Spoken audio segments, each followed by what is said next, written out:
Hey everybody, thanks for joining me today. Dr. Ross Marcagiani with our first of many to come, what I'm calling the Word of the Week. Basically, these are going to be like my longer educational videos, but much shorter. I'm still going to do my longer, 10 to 15 to 20-minute educational videos, but I wanted to be able to provide some quick, easy, actionable items and a quick topic that you can get some knowledge and information, and you don't have to sit there for 10, 15, 20 plus minutes. So I'm going to try to keep these around 5 minutes. This one's probably going to go around 8 because I just want to give everyone and all of my viewers an introduction to what the word of the week is going to be. So it's just going to be a quick topic again, and I'm going to try to get this out at least once a week here. It's something that you can consume in a short amount of time and actually make an actionable step here toward it. So I hope you enjoy it, and feedback is great, and sharing this with others who can benefit, like always, is really important. So today we're going to be talking about oxidation. What is oxidation? How do we test for oxidation? And what do we do if we have too much oxidation? So what is oxidation? I'm going to transfer over now to the screen here, and you can see this equation where it has iron and oxygen here. And basically this is showing the oxidation of iron, and hence the rusting effect that occurs with this. But from a chemistry standpoint, oxidation is essentially the loss of electrons or hydrogens. They're kind of similar because each has one electron. And then you have a reduction, which is going to be a gain of an electron here. But the important aspect here is that oxidation creates inflammation. Oxidation is very beneficial.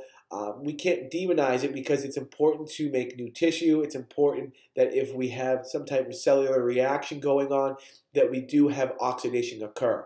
It's when oxidation becomes rampant and we start having too much oxidation, whether it's from, again, excessive tissue breakdown, whether it's from a virus or some type of infection, whether we are just pushing our body too much to the limit and we're constantly breaking down, we're going to have oxidation and lead to something called oxidative stress, which basically causes these free radicals, mainly in the form of oxygen, but free radicals, which basically mean they don't have their valence shell complete, meaning they're looking to search around to take electrons and create more free radicals. So basically, it will travel around our body, find something that is complete, pull that electron out. Now that atom, ion, molecule can be turned into a free radical, and then it kind of is a snowball effect, creating more free radicals, more oxidation, and more cellular damage. So just so you're aware, this can happen even at our DNA level. So this can affect our DNA, it can affect atoms, molecules, and it can affect ions. It's more than just iron, zinc, magnesium, copper. So something to be aware of what's going on here with oxidation. And then coming back here, so how do we test for oxidation in the body? There's a couple of things that we can test to evaluate if we're having excessive oxidation.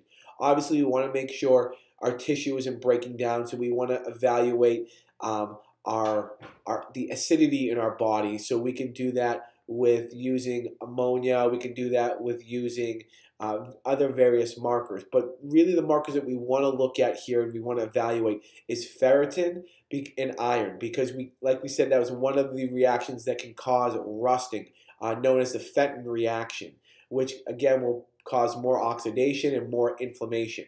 We want to look at your inflammatory markers, your sedimentary rate, your high sensitive CRP. This is another inflammatory marker. And then we want to look at some of your metals here, the copper, your zinc, your magnesium, to evaluate if we are having too much metal to oxidize. So these are some important markers to look at when we're evaluating for oxidation. And then how we prevent too much oxidation. So obviously the first one that people want to think of are your antioxidants. Vitamin E, vitamin A, vitamin C. I didn't put vitamin D on here, but vitamin D is very, very crucial. I just gave what I do for myself in regards to dosing for myself, a recommendation that I use for myself here.